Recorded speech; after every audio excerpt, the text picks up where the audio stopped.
I remember lying in the ICU tubes, stuck in my arms, machines beeping in the background, and feeling like every breath might be my last. My son looked straight at me and said, "It's Mia's birthday, Mom. We can't cancel." Then he walked out, leaving me wondering if I'd even live through the night. A month later, I did something they'll never forget, but we'll get to that soon.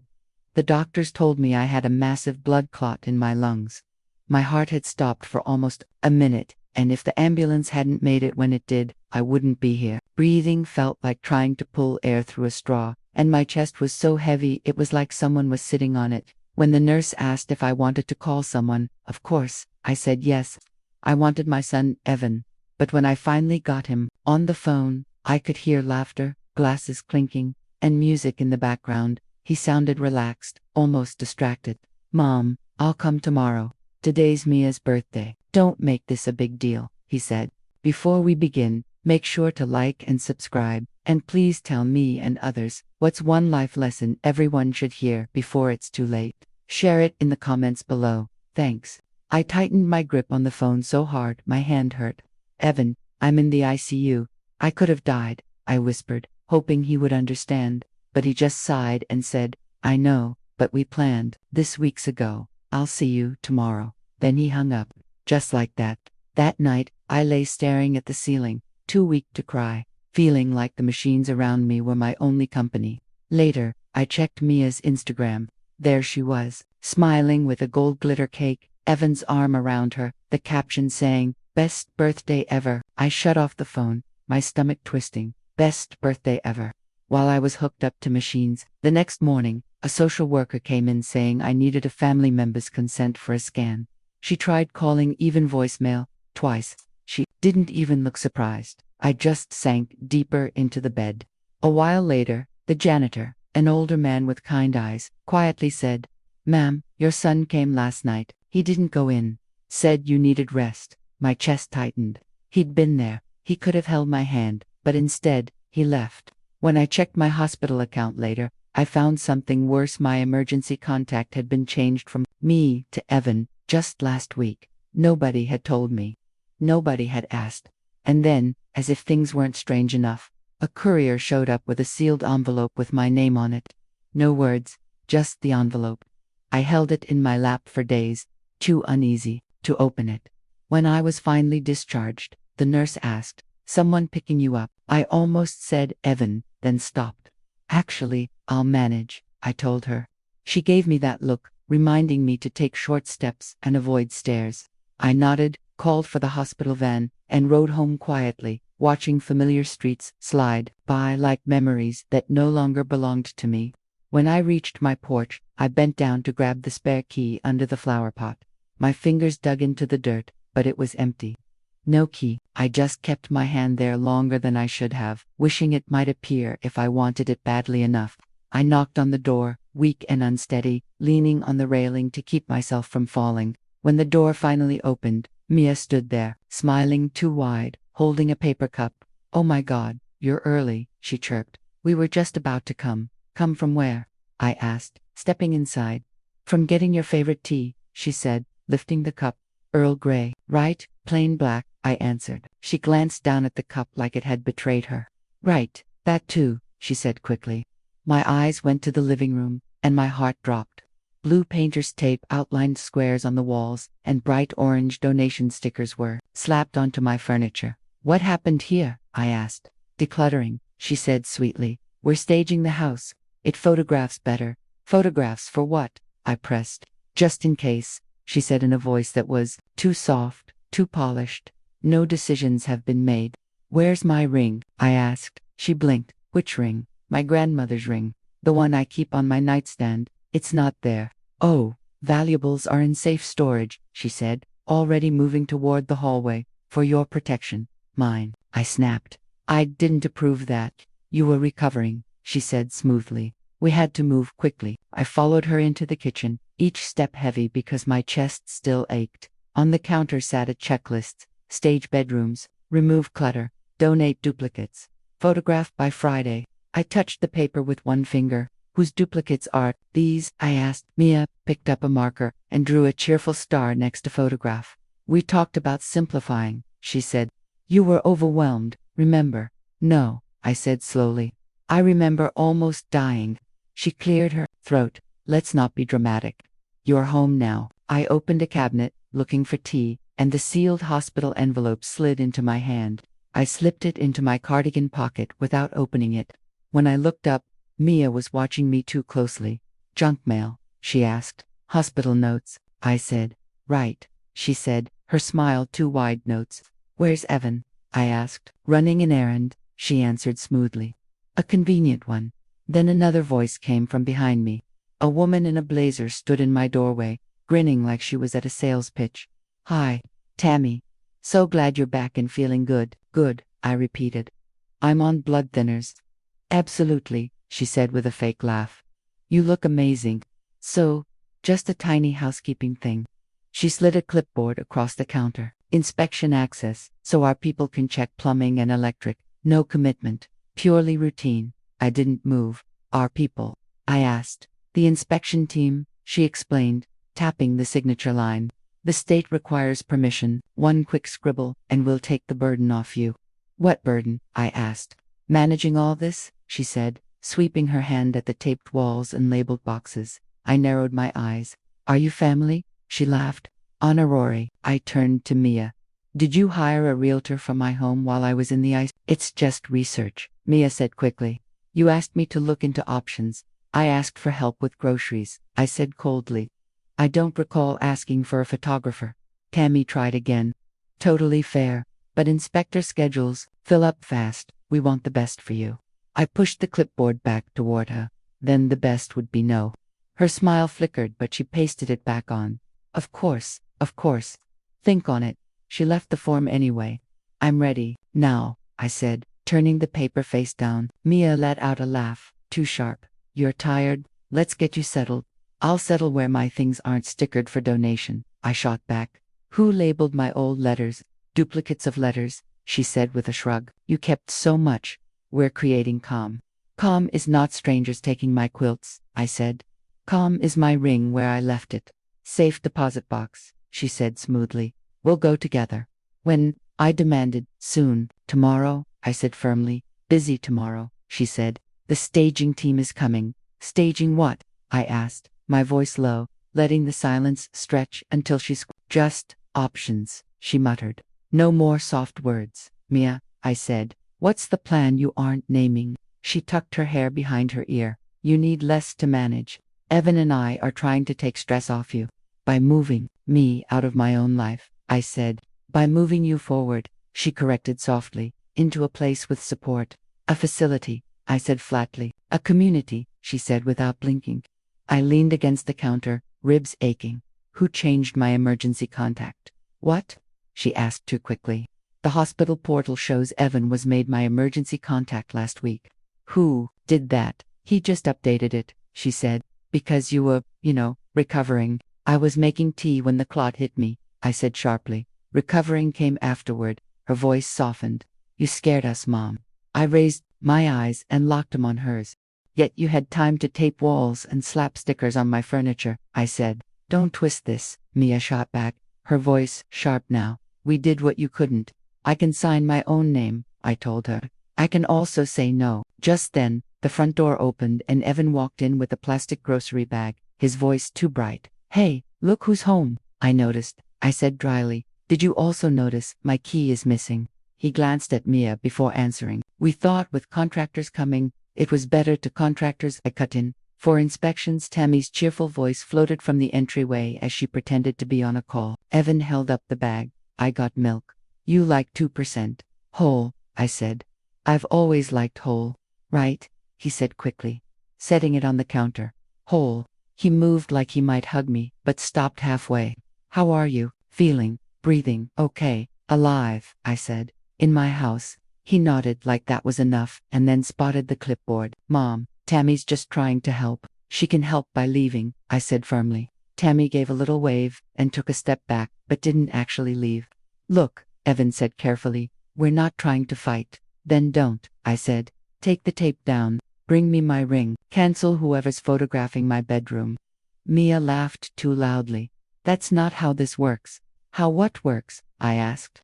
Getting old, she said, and the shape of her smile told me everything. My chest went quiet inside, like the silence before a door slams.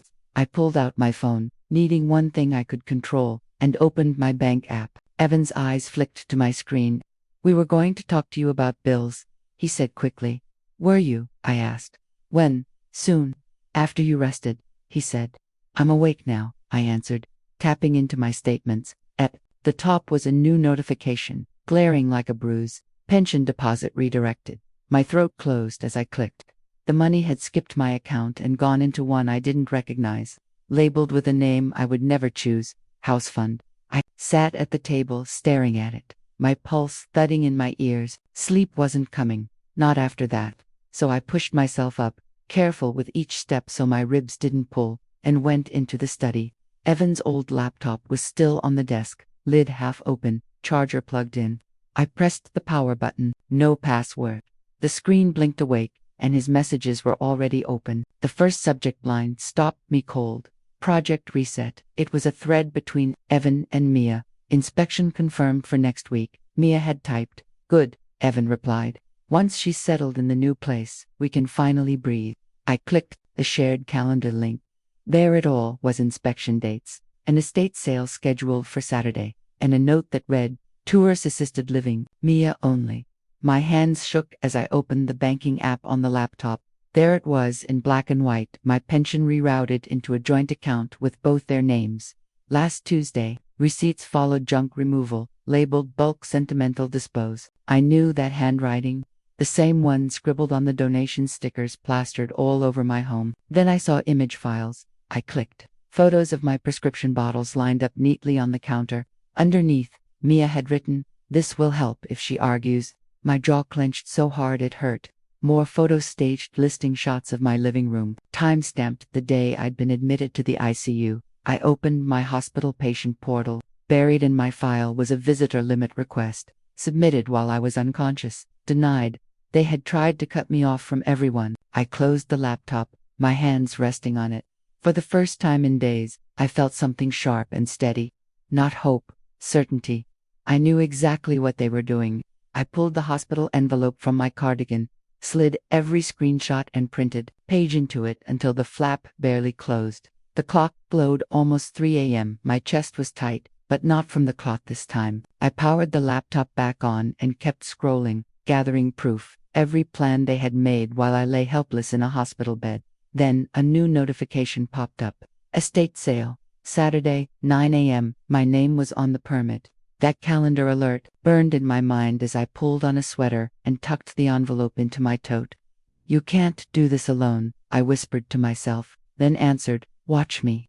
I started to call a taxi, then canceled it. I wanted time to think, so I walked to the bus stop. When the bus driver opened the door, he looked at me and asked, "You good, ma'am?" I nodded. "Not yet. At Legal Aid," the receptionist said. "Do you have an appointment?" "I have proof," I said, holding up the envelope. A young attorney stepped out with a notepad. "I'm Priya. Come with me." I sat down, my hands tight in my lap. "They called it Project Reset," I said. "The estate sale is on Saturday. They stopped my pension money from reaching me. While I was lying in the ICU, they even tried to control who could visit me." Priya stretched out her hand. "Show me." Laid out everything. Screenshots, drafts, my calendar. "They want to put me in a facility," I said quietly. "And they want my house." She scanned the papers quickly. "You're on blood thinners." "Yes, you shouldn't be here alone," she said firmly. "I am alone," I whispered. She let out a deep breath through her nose, like she had just made up her mind. "All right. We can do 3 things. Cancel their access, warn the realtor and estate company, and block anything suspicious at the bank." "Will that work?" I asked, my voice small. "If you act fast," she said, "we'll file to cancel any permissions they've been using. Tell the broker you're fighting the sale and send a stop order to the estate company. Plus, we'll draft a letter to your son and daughter-in-law, telling them they are not your agents anymore." "Do it," I said firmly. She began typing but stopped. "One question, do you have anyone you trust?" I looked down. I thought I did. "My son." She glanced up softly. "I understand." She printed out letters and handed them to me. "Take these to the bank. Ask for the branch manager. Use these words: 'I believe I'm a victim of financial abuse. Please freeze any new accounts and reverse any unauthorized transfers. Will they listen? I asked. Most do, she said. If not, we'll push harder. She slid a pen to me. Sign here so I can speak for you. I signed with my married name, then scratched it out and signed with my maiden name. Priya tilted her head and smiled slightly. Smart. We'll also set up a safe word with the bank. Don't share it with anyone, not even me. When I stood up, I asked, what do I owe you? We'll handle that later, she said warmly. Right now, you owe yourself a win. At the bank, I asked for the manager by name. I remembered her from church potlucks years ago. Martha turned surprised. Ellie, are you okay? Not yet, I said, sliding the letters across. My pension was redirected without my consent. My son's name is on a joint account. I want it frozen and flagged. I want my money back. Her eyes sharpened as she read. Who did this?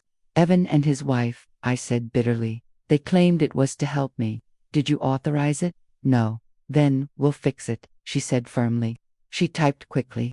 We'll reverse the redirect, lock the joint account, and require in-person ID for any more changes. I also want a new account in my maiden name. Just me. New address. New cards. Done, she said. Let's also add a safe word. Tulip, I said, then gave a humorless smile. No one in my life knows I like flowers. Don't say it again, she warned, writing it on a folded slip. Memorize and destroy. I read it once and tore it into 4 pieces. I need a small safe deposit box too, I added. 4, 1 ring, Martha nodded. We'll set that up. I'm sorry, Ellie, I'm not, I said. I'm finally awake. Outside, I sat on a bench and called the hospital. I need to speak to Carlos, I told the operator. A man's voice came on. This is Carlos. I'm Ellie, I said softly. You sent me the call log. He paused. Are you safe where you are? Can you tell me why you did that? I asked. Because I saw your son at the desk, he said gently. We told him you were critical, and he asked us to text updates, but something didn't sit right. I went home and couldn't sleep. My throat tightened. You didn't have to help me. I wanted to, he said. Keep records, and if anyone tries to change your contact info without you, tell the patient advocate. They'll fight for you. Thank you, I whispered. I think I understand what this means, he replied softly.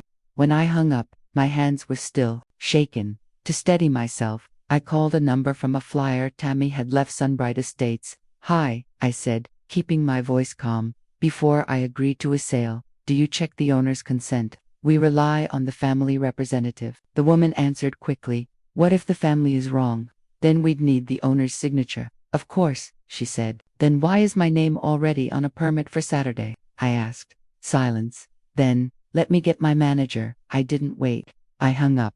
I bought a cheap prepaid phone from a corner store. Using it, I called the estate company again, pretending to be a neighbor. The homeowner, she's not confused, right? The woman blurted. The family said she's moving to memory care. I hung up before I said something I couldn't take back. Memory care. Later, while signing my discharge papers, I walked home slowly, whispering to myself, breathe, Ellie, don't fight, write it down. At my kitchen table, I opened my notebook and wrote the date. Then, redirect, reversed, safe word set. Oyer, hired. I added one last line. He left me at the ICU door. I kept hearing my son's voice on the phone, cheerful, while people sang to his wife. I thought I had no more tears left, but to slid down and fell onto the page. Tears slipped down, but I let them fall and kept writing. Writing was the only thing that kept me steady, the only way to keep my back straight. The house was quiet, the only sound, the soft tick of the oven clock. I picked up the phone and dialed, Evan. I forced my voice to sound calm, even though my chest was tight. We need to talk before Saturday, I said, face to face. He sounded uneasy. Mom, can we not do this on the phone? I'm not doing anything on the phone. Come by tomorrow at 8. That's early, he muttered. So was my collapse. I shot back, 8. He went quiet, then finally said, fine, and hung up. I stared at the kitchen cabinets, remembering how many times my hands had opened them without a second thought. I opened the junk drawer and found 3 rolls of painter's tape and a black marker. I set them on the counter. I'm not your project, I said out loud. My phone buzzed. A text from an unknown number. Inspection rescheduled to Friday. Las 10 alto Tammy. I typed back. Inspection cancelled. Owner does not consent. No reply. I pictured her tight smile cracking, like candy left too long in the sun. I washed a cup and left it upside down to dry. Then, I pulled the ring of spare keys off the hook and carefully removed the ones I didn't recognize. My breath stayed steady. My hands didn't shake. You taught school for 30 years, I told myself. You got through Frank's chemo. You can get through paperwork. I copied the body of Priya's letters into emails and sent them off to the realtor, the estate company, and to myself. Paper trail, Priya had said. Make it boring and undeniable. A laugh slipped out of me. Boring wins.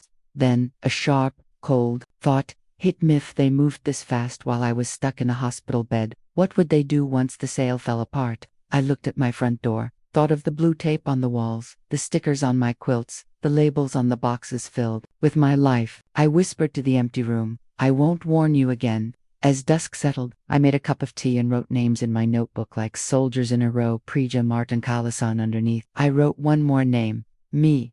I slid the hospital envelope from my tote and tucked it behind the sugar canister. If someone moved it, I'd know. My phone rang. Priya's name lit up the screen. Tell me, we're done, I said. Almost. Her voice was tight. I ran a title search. There's a pending transfer and death form on your house, filed last week. It names Evan as the beneficiary. My grip on the phone tightened.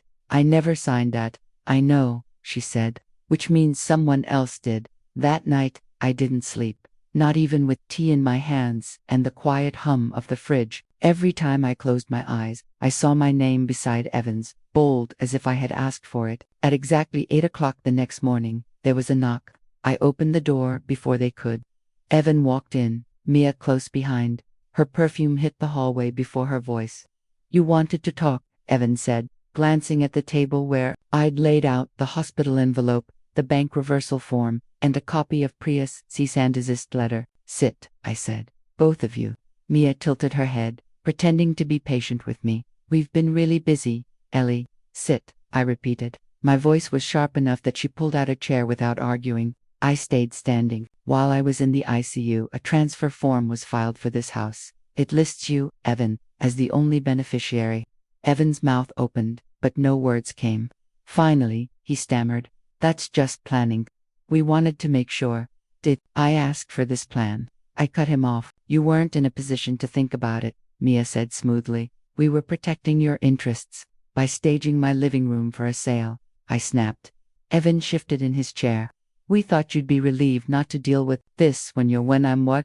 When you're slowing down, Mia said with a polished smile, as if it were a kindness. My hands gripped the chair back in front of me. I taught full-time until last year. I still run my own errands. The only thing I needed was my son by my side the night I nearly died. Evan's voice rose. You're twisting everything. We stepped in because you've been struggling. Struggling with what? I shot back. Making my own tea. Paying my own bills. Till you rerouted my pension without asking. We needed funds to start the process, Mia said quickly. It's all for you. Nothing you've done is for me, I said, leaning forward. Evan slammed his hand on the table. You've always been ungrateful. Ungrateful. My voice cut short. For what? For you deciding where I'll live, what I'll own, what I'll leave behind.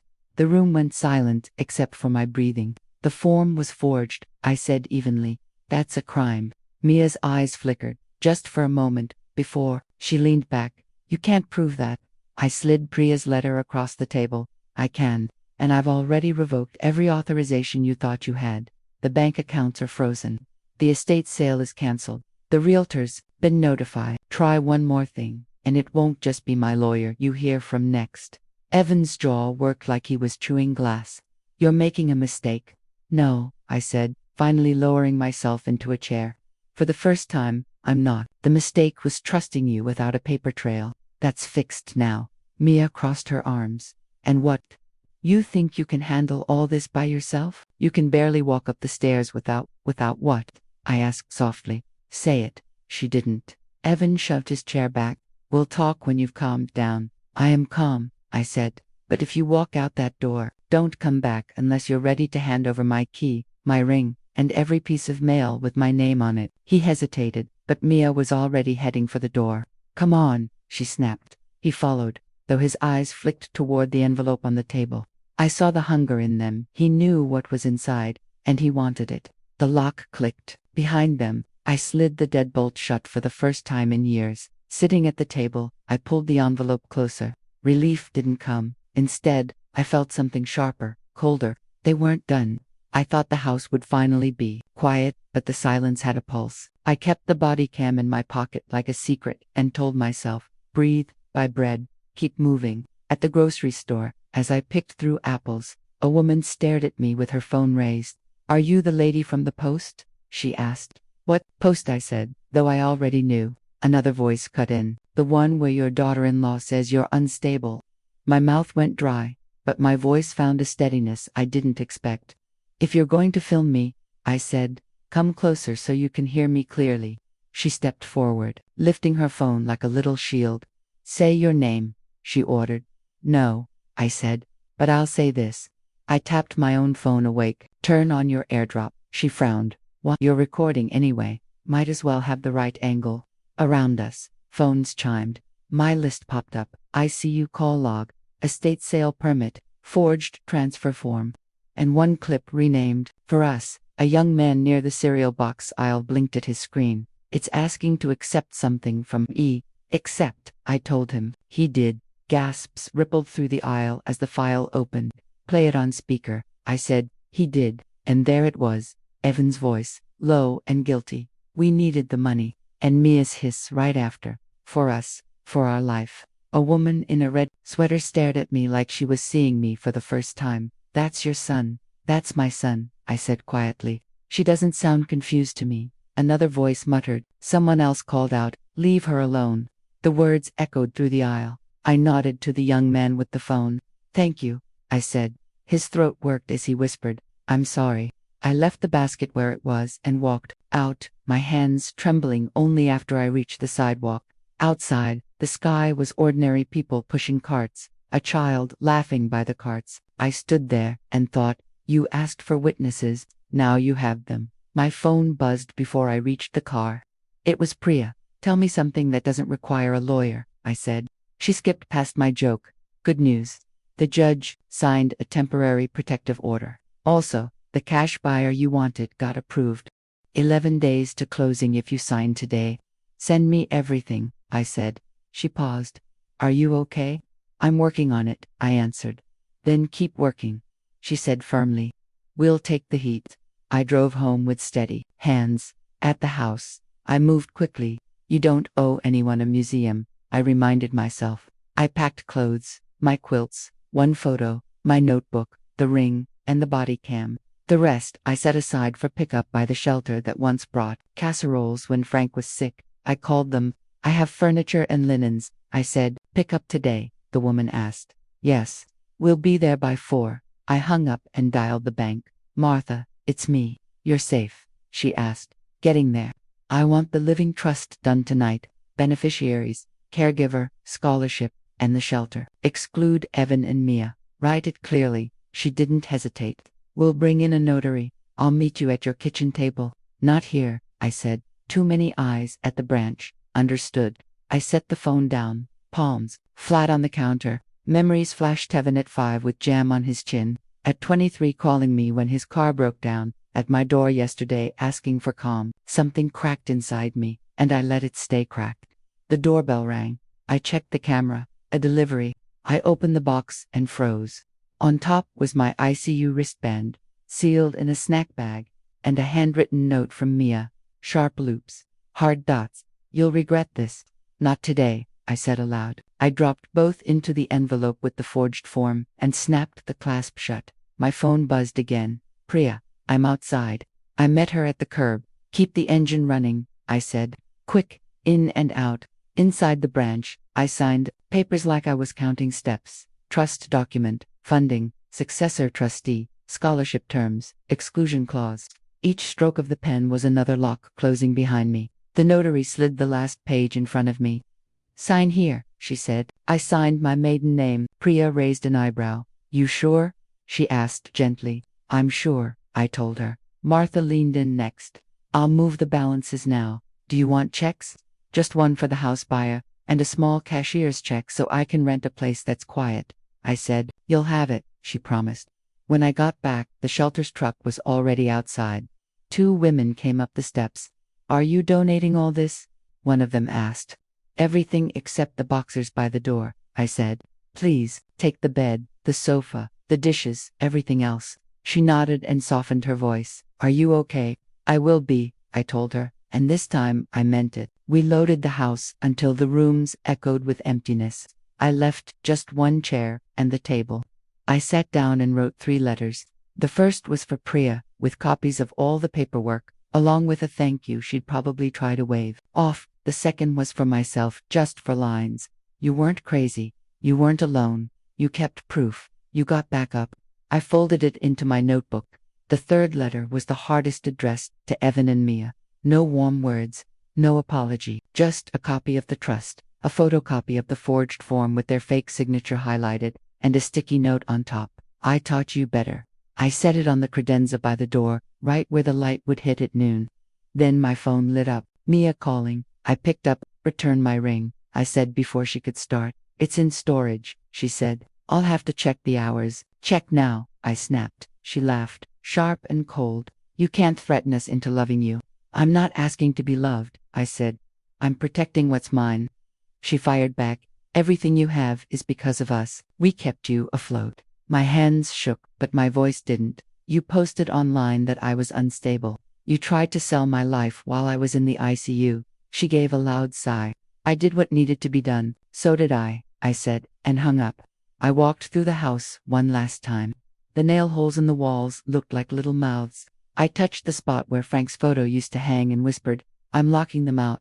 I placed the keys in an envelope marked closing. Then, a delivery box with my ICU wristband sealed in a plastic bag and a note from Mia. Her handwriting sharp and angry. You'll regret this. Not today, I muttered, and slipped it into the envelope with the forged papers. Priya pulled up outside. Keep the engine running, I told her. Inside the bank, I signed everything fast, trust papers, transfers, scholarship terms, the part that cut Evan and Mia out completely. When I got home, the shelter had cleared the furniture. All that was left were my footsteps. I loaded my bag into the car and placed the big envelope with their names in the passenger seat. My phone rang. Evan, you sold it. His voice cracked. Yes, I said, and the money, not yours, I told him.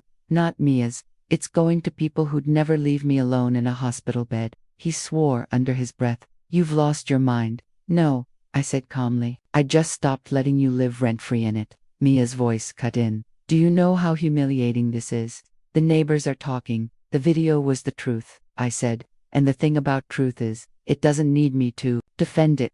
You'll regret this, she hissed. You keep saying that, I told her. But all I feel is lighter. Evan whispered, where are you going? Somewhere you'll never find me, I said, and ended the call. I drove out of the neighborhood in broad daylight, past the tree Evan once fell from as a boy. I didn't slow down. At the highway entrance, I merged without even checking the rearview mirror. My phone buzzed with a new voicemail, but I let it sit. For the first time in years, I felt free. About half an hour later, I pulled into the parking lot of a small-town bank, 2 counties away. Inside, I opened a new account using my maiden name. I deposited the cashier's check for rent and made sure the trust money would be handled quietly. The teller asked if I wanted a debit card. No, I said with a small smile. Cash is fine. Back in the car, I rolled the window down and let the wind brush across my face. For the first time in months, my chest didn't feel heavy. My mind drifted back to that night in the ICU, the empty chair where my son should have been.